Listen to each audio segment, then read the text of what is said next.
Khulna medical college হাসপাতালে অগ্নিকাণ্ডের ঘটনায় এক রোগীর মৃত্যু হয়েছে।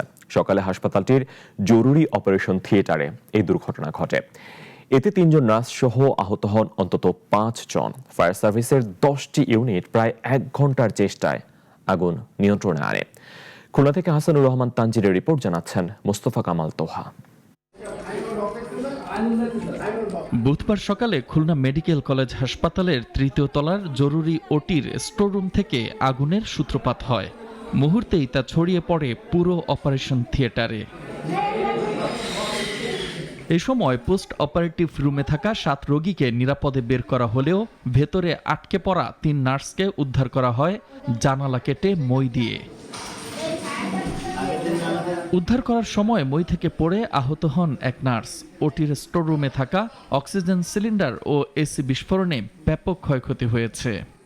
আগুন আতঙ্কে অন্য বিভাগের চিকিৎসাধীন রোগী ও স্বজনরা হুড়োহুড়ি করে বের হতে থাকেন।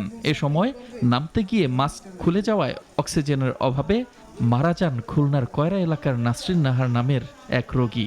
গতকালই তিনি হাসপাতালে ভর্তি হয়েছিলেন।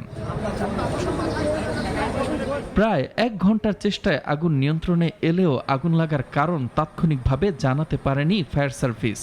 ৬টার দিকে খুলনা মেডিকেল কলেজ হসপিটালের ৪তলা ভবনের ৩ তলায় আগুন লাগছে। সাথে সাথে আমাদের খুলনা বয়রা থেকে ৩টা ইউনিট রওনা দিই, পর্যায়ক্রমে আরও 7টা ইউনিট, মোট 10টা ইউনিট এখানে পৌঁছে ৬টা থেকে প্রায় ৬টা ৪৫ পর্যন্ত আমরা কাজ করার পরে আগুন নিয়ন্ত্রণে আসে। তবে বর্তমানে হাসপাতালের অন্যান্য চিকিৎসা কার্যক্রম স্বাভাবিক রয়েছে।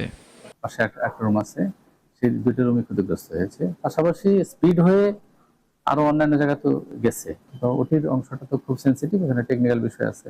এটা ওনারা একেবারে যখন গ্রিন সিগন্যাল দিবে ভিডিও থেকে যে হ্যাঁ এখন আপনি চালাতে পারেন, তখন আমরা চালাবো।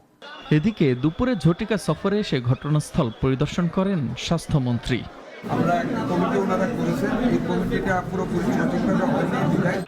ঘটনা তদন্তে ৫ সদস্যের তদন্ত কমিটি গঠন করেছে হাসপাতাল কর্তৃপক্ষ।